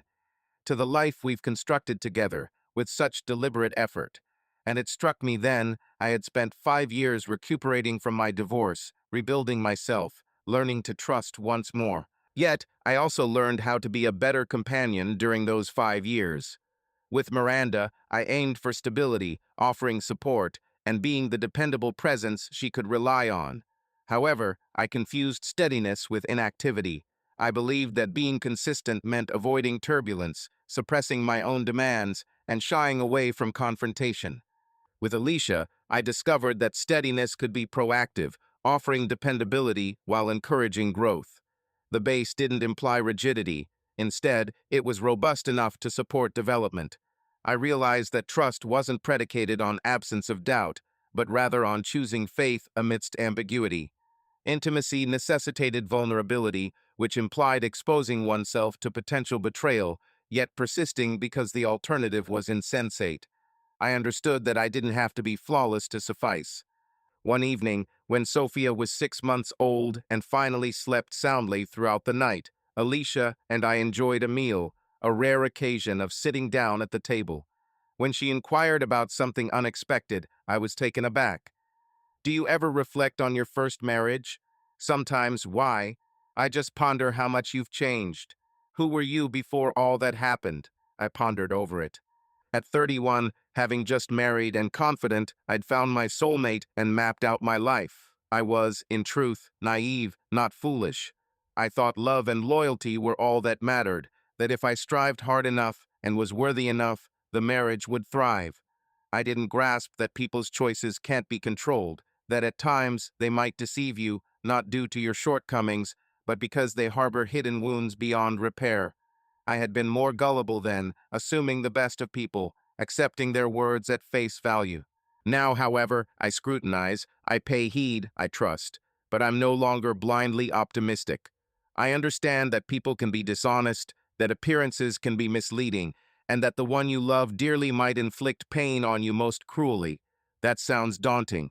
Yet, it isn't burdensome to me because I trust you, for you've proven your honesty, not through perfection, but through sincerity, through your unwavering display of authenticity, even in less favorable aspects, and by permitting me to witness your vulnerabilities, fears, and imperfections without asking for their concealment. In a moment of silence, she posed, "Do you believe you could have achieved this otherwise?" Indicating the table, symbolizing our life, she questioned, "Had you not undergone the divorce?" "No," I responded promptly. "I'd still be projecting stability rather than embodying it. I'd still be controlling you instead of collaborating with you. I'd still be serving as a foundation while someone else supplied the air, rather than comprehending that we both are essential." Therefore, in an odd sense, Miranda's infidelity was the best thing to happen to me, I concluded. Yes, indeed, it was horrific and devastating, something I wouldn't wish on anyone. But it shattered me in a manner that I needed to be fractured. It compelled me to scrutinize all my preconceptions about myself, relationships, and the limits of acceptance. Have you ever conveyed to her that her betrayal, in hindsight, served me well? Perhaps you should consider doing so. What would be the point? Possibly closure or sheer honesty. She wrote a letter expressing gratitude for your departure. It might be beneficial for her to learn that I too feel grateful in retrospect. Initially, I hesitated at the notion. Grateful for being deceived, for my marriage's demise. Yet, another part of me acknowledged the truth within it. I found gratitude, not for the betrayal itself, but for what emerged from its wake. For the person I became, the relationship I found, the life I live now. None of this would have been possible without Miranda shattering my first marriage. "I'll ponder it," I replied. I drafted the letter on 3 separate occasions before settling on one I deemed acceptable.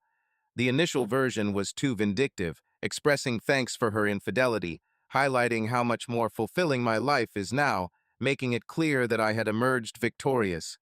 Writing it felt empowering, but sending it seemed inappropriate. The second response was overly lenient, absolving her entirely, implying everything turned out fine with no consequences. I found this disingenuous, like altering the past for comfort's sake. The third response was truthful. "Miranda, I received your letter and want you to understand it had an impact on me. Not because I required an apology or validation. I had already come to terms with what transpired, but because it validates something I've suspected for a while, that you've made sincere efforts, that you've evolved, that you are no longer the same person who betrayed me. I wish to share something with you that I have never spoken aloud, as it feels both accurate and awkward to admit. I am thankful, not thankful for the affair or the deceit or the 6 months of using my car and credit card, but rather for the realization that change is possible. I appreciate what followed, as it compelled me to scrutinize myself, my behaviors, and my beliefs. I learned that tranquility doesn't equate to inertia, that faith isn't synonymous with simplicity, and that solidity implies robustness rather than immovability. I discovered I could endure betrayal and loss, and yet construct something beneficial. Now remarried with a daughter, I possess the life I yearned for with you, but enhanced because it rests on sincerity and genuine trust instead of presumptions and appearances. If not for your actions that ended our marriage, I would not have attained this. Thus, thank you, not for the infidelity, but for the lucidity that arose from the total annihilation of my misconceptions. Thank you for not being who I imagined you to be, as it incited me to uncover who I truly am. May your wedding be splendid. May Daniel understand his good fortune in receiving the version of you that has undergone transformation. I wish for you to craft the life you aspire to, devoid of any compulsion to stir turmoil for feelings of vitality. May you, in time, find forgiveness within yourself. I have extended this mercy, not because your actions were justified, but because harboring resentment was detrimental to me. You've progressed, and so have I, and we are both beneficiaries of this evolution. Take care of yourself, Marcus. I shared this sentiment with Alicia before sending it. She read it twice, then looked at me thoughtfully. This is indeed gracious. Overly gracious? No, simply gracious. Few would compose such a letter. Most would still be bitter or filled with resentment, wanting her to know the pain she caused. I was angry, angry for months, but I am tired of being angry, and I believe she is tired of feeling guilty. Perhaps we both deserve the freedom from this burden. You are a superior person compared to me. You wouldn't have betrayed me in the first place. Thus, I believe you continue to excel in the better person race. She laughed, and I dispatched the letter. 2 weeks passed before Miranda sent a brief email in response. Simply, thank you. I don't warrant your pardon or appreciation, but I am appreciative of both. I'm pleased to know your content, for you always merit happiness. And that concluded our final exchange, the last correspondence between my first spouse. Devoid of any drama, without a grand emotional outburst, only two individuals acknowledging their growth beyond the people they were when their paths crossed, and it seemed fitting. What they fail to mention about healing is its non-linear nature. You may believe yourself to be progressing well, then something trivial, a song, a scent, a fleeting memory will strike you, and you'll find yourself once more in that hotel room, shedding tears over Thai cuisine and case files. You might think you've forgiven, moved on, constructed something new, and then you'll stumble upon your ex-spouse's wedding photographs on social media because, inevitably, a mutual acquaintance shared them, and you'll experience a complex cluster of emotions that defy description. You believe yourself to be recovered, but your therapist probes about your true state, revealing that you've been acting wellness rather than truly experiencing it. This realization struck me approximately a year following the sending of my final letter to Miranda. At that time, if our son was nearly 2 and Alicia was carrying our second child, both career and life seemed prosperous from an external perspective. Yet internally, I grappled with a subdued anxiety, fearing one careless decision would shatter everything, causing Alicia to recognize my facade or awaken to the reality that I remained the same naive 31-year-old concealing his true feelings beneath a forced smile and reassuring words. Dr. Wang, who I continued to visit monthly, heard me unravel before offering a remark that halted me. Marcus, you anticipate disaster because last time it crept up without warning. You may acknowledge that you're no longer the same person, and Alicia isn't Miranda, but emotionally, it's different. Your trust in yourself is still shaky. However, you seem to trust Alicia, which I can observe. But your self-doubt stems from Miranda's betrayal, making you question your judgment. You were correct. That was the wound that hasn't fully healed. It wasn't so much the betrayal itself, but the loss of faith in your own discernment. After all, Miranda deceived you for 6 months without raising any suspicions. So how can I trust myself to perceive things clearly now? What should I do, you ask? Practice, I suggest. Observe carefully, not with suspicion, but with awareness. And when your instinct tells you something, heed it. You disregarded your gut with Miranda. Instead, you favored trust over intuition. However, your intuition exists for a reason. It's about recognizing patterns, harnessing wisdom accumulated, and your subconscious safeguarding you. Are you suggesting I should be more skeptical? You should be more confident in your instincts. They indicate Alicia is reliable and your marriage is stable. Heed their advice, but don't disregard them if they suggest something amiss. Explore any such feelings. Implementing this advice can be challenging. After all, how does one regain trust in oneself when the evidence seems to prove one is incapable? The solution surfaced unexpectedly from Sarah. We were having our routine lunch meeting, now with our children playing nearby. She inquired about my well-being. I'm fine, I replied instinctively, hiding behind a therapist's mask. Bullshit. You have that therapist's face on. What's really going on? I shared my worries about the anxiety, fear, and persistent feeling of impending doom due to an unseen threat that could ruin my life again. Sarah listened attentively before stating, I think you're struggling with the aftermath of success. But what does that imply? You did everything right after Miranda. You chronicled the act of betrayal, acted swiftly, regrouped, and strengthened your relationship and family. Your approach was calculated and effective, resulting in an improved marriage and a lovely brood. Yet, you never allowed yourself to collapse emotionally. You refused to crumble.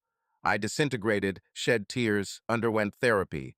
You navigated the process of collapsing, controlled your grief, planned your recovery, but you never reached the point of losing control, never vocalized your anger or destroyed anything, or let irrationality take over. This could have been detrimental. Could it have? Or would it have provided an outlet for the stress you've carried for 6 years? I contemplated this. She was not mistaken. I boasted about staying composed, being logical, and handling the situation rather than being controlled by it. But perhaps there was a price to pay for all that control. What is your advice? I inquired. Go someplace secluded and let out a scream. Vent your anger towards Miranda. Vent your anger towards Blake. Vent your anger at yourself for placing trust in her. Vent your anger at the cosmos for allowing it to transpire. Allow yourself to be enraged without striving to make it beneficial or healing. Just be angry. This seemed immature, unproductive, not like you. Sarah smiled. Exactly, that's why you should do it. So I did. The subsequent weekend, I informed Alicia of my need for a solitary day. She didn't inquire why. One of the aspects I admired about her was her comprehension that at times individuals require solitude without explanation. I drove the Tesla, naturally, to Point Reyes, hiked out to an isolated beach where the nearest individual was likely a mile away, and I permitted myself to experience everything I had been suppressing for 6 years. I shouted, genuinely shouted at the ocean, at the sky, at nothing and everything. I shouted about Miranda's deceit, about Blake's self-centeredness, about my own folly for not recognizing it earlier. I shouted over the half-year deceptions, the credit card expenses, her casual goodbye kiss before she departed with another man. I shouted about having to dismantle my life within a day, about staying in hotels, about encountering her in that lobby with divorce papers in hand. I shouted about the injustice of it all, that I'd done everything correctly and still suffered defeat, and then, when my rage subsided, I wept. About the managed sobs from therapy, or the morning I'd permitted myself and controlled doses.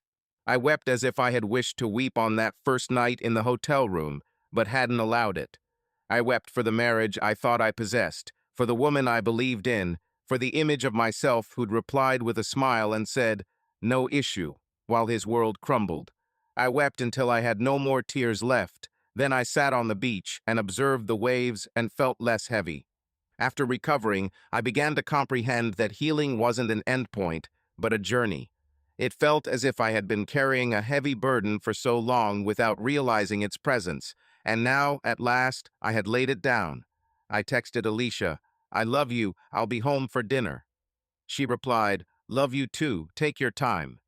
As I drove home, I pondered Dr. Wang's advice about trusting myself, about listening to my instincts without replacing them with wishful thinking. My instincts told me Alicia was reliable. My instincts told me our marriage was strong. My instincts said Sophia was the greatest blessing in my life, and our son, whose gender we had just learned, would be too. My instincts told me I had endured the most horrific thing I could conceive, but I was more than all right, exceptionally so.